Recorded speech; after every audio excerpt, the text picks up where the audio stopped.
wa kaunti ya Nairobi ambaye ni Gavana Johnson Sakaja, mtazamaji, amejipata pahala babaya baada ya maafisa wa polisi kuweka ripoti kwamba wanamtafuta kwa kosa ambalo litachukulia yeye kuweza kufungwa na kutiwa mbaroni. Mtazamaji, ni tukio ambalo limeweza kushtua jiji la Nairobi, haswa ambapo ndilo analiongoza, na maafisa wa polisi wamekuwa wakimtafuta tangu asubuhi hadi wakati huu na hajaweza kupatikana, kwa sababu ripoti ambazo zinasambaa ni kwamba ameweza kutoweka. Kile ambacho ninataka tukielewe ama niweze kukuelezea ni kiini kipi haswa ambacho kimefanya kiongozi mkubwa kama huyu kufikia hatua ya kuweza kutafutwa na maafisa wa polisi. Swali unajiuliza ni je, ni siasa au ni kosa kubwa ambalo ameweza kulifanya? Keti nami nisikilize, chukua muda wako, subscribe, kisha like kanda hii ili iweze kufikia wengi na tuweze kukijenga kituo hiki. Endelea kubaki nasi hadi mwisho, kwa sababu hii si story ya kawaida kuweza kumsikia gavana wa Nairobi kuweza kutafutwa. Kwa mujibu wa taarifa sasa hivi punde ambazo tumeweza kuzipokea, mtazamaji, ni kwamba polisi wameanza kumtafuta gavana wa Nairobi Johnson Sakaja ili kumtaka kumfuatia agizo kutoka Seneti, na inaelezwa kuwa Seneti ilitoa mapendekezo ya kukamatwa kwake, na maafisa wa polisi wameweza kuweka msako kwa sababu ya kosa ambalo linaitwa contempt of parliament. Kwa lugha rahisi ni kwamba Sakaja anadaiwa kudharau na kupuuza maagizo ya Seneti. Wakati umewekewa kosa la contempt of parliament, inamaanisha kwamba umekataa kuitikia wito wa bunge. Pili, umekosa kujitokeza mbele ya wabunge, na tatu, umepuuza maagizo rasmi yaliyotolewa na bunge. Ilivyo mujibu wa sheria ni kwamba kazi ya Seneti ni to oversight, na Sakaja alishindwa kuweza kuheshimu wito wa kamati ya Seneti mara kadhaa, na ikaweza kusababisha aweze kutozwa faini, na baada ya kukosa kulipa faini, hatimaye akaweza kuamriwa aweze kukamatwa. Mtazamaji, swali tunajiuliza ni kwa nini haya yote yanatokea? Haya yanatokea kwa sababu Sakaja aliweza kupewa wito wa kujitokeza katika Seneti ili aweze kuelezea jinsi uendeshaji wa kaunti ya Nairobi unaendelea.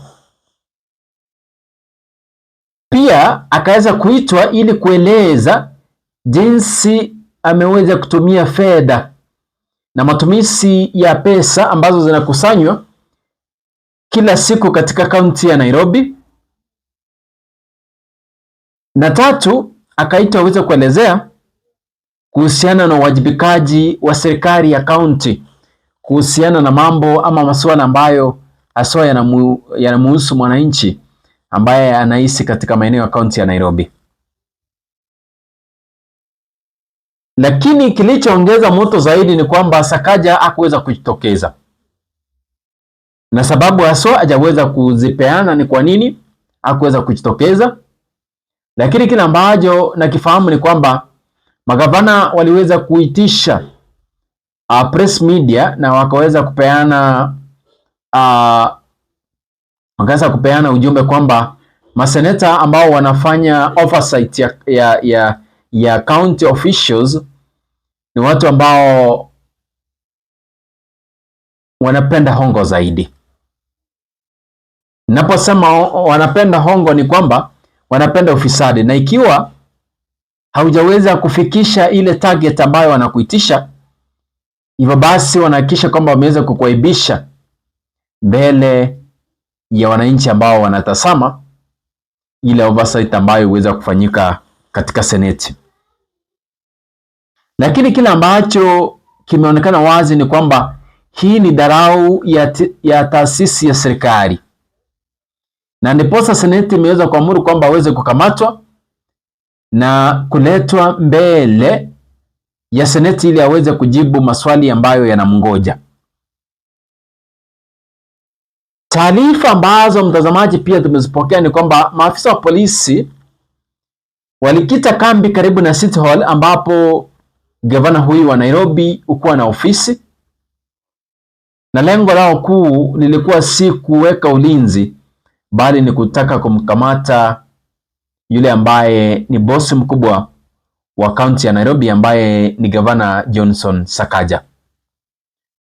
Kwa wale ambao wanajiuliza swali kwamba hii inaweza kuwa ikawa ni siasa, siwezi nikasema kama ni siasa, kwa sababu gavana huyu ameponea mara nyingi impeachment motions ambazo zimeweza kufikishwa katika county assembly, hasa pale ambapo viongozi ambao ni wa MCA wametaka mara nyingi kutaka kumuondoa gavana huyu, kwa sababu wanahisi kwamba si mtu ambaye ama si kiongozi ambaye anataka kusikiza kilio cha wananchi. Lakini kwa mara nyingi, mtazamaji, kabla ya kifo cha mwenzake baba Raila Amolo Odinga, mara ya kwanza tuliona impeachment motion ambayo iliweza kutendeka na he survived the impeachment. The second time the MCs tabled an impeachment motion, Rais William Ruto aliweza kuingilia kati, na tumeona makubaliano ambayo, mtazamaji, yamekuwepo kati ya serikali kuu na kaunti ya Nairobi, haswa gavana ambayo aliweza kutia mkataba ili waweze kupeana baadhi ya shughuli ambazo ni za kaunti kwa serikali ili iweze kuwasaidia katika kutekeleza majukumu ya kila siku. Kile ambacho gavana wa Nairobi anafaa kukumbuka ni kwamba Mudavadi ambaye ndio alikuwa asimamie ile mkataba ambao ulitiwa sahihi, hasa majukumu ambayo serikali ilichukulia ili kusaidia katika shughuli za kaunti za kila siku, aliwajibika na kufika katika seneti na kujibu baadhi ya maswali ambayo yalikuwa yanaulizwa na wale ambao ni maseneta walitaka kufahamu hilo. Lakini ni aibu kubwa kwa gavana, kwa sababu hakuna sababu ya kukosa kuwajibika kufika pale ikiwa kuna kile ambacho anakificha. Lakini kama alikosa kufika, anafahamu sababu kubwa ya kukosa kufika pale, kwa sababu hivyo basi kuna makosa ambayo ama hataki kuwajibika na kujibu maswali ambayo yanaulizwa, haswa yale yanahusiana na mambo ya kaunti ya Nairobi. Kile ambacho kinatendeka, mtazamaji, ni kwamba sheria inafanya kazi na hakuna yule aliye juu ya sheria. Kama inatakana akamatwe, atakamatwa na kufikishwa katika seneti. Na ikiwa ni siasa zinachezwa, basi sioni siasa ambazo zinachezwa haswa pale ambapo mambo yanayohusiana ni mambo ya accountability. Kwa sasa hizo ndizo ripoti ambazo zimetufikia. Ikiwa tutaweza kupata habari zaidi kuhusiana na tukio hili, hatutakosa kufahamisha. Usisahau kusubscribe na kujiunga na kituo hiki. Hii ni Sam TV, kama kawaida, pale ambapo unapokea habari za kweli bila upaguzi na bila uongo wowote ule. Mpaka wakati mwingine, usisahau kusubscribe.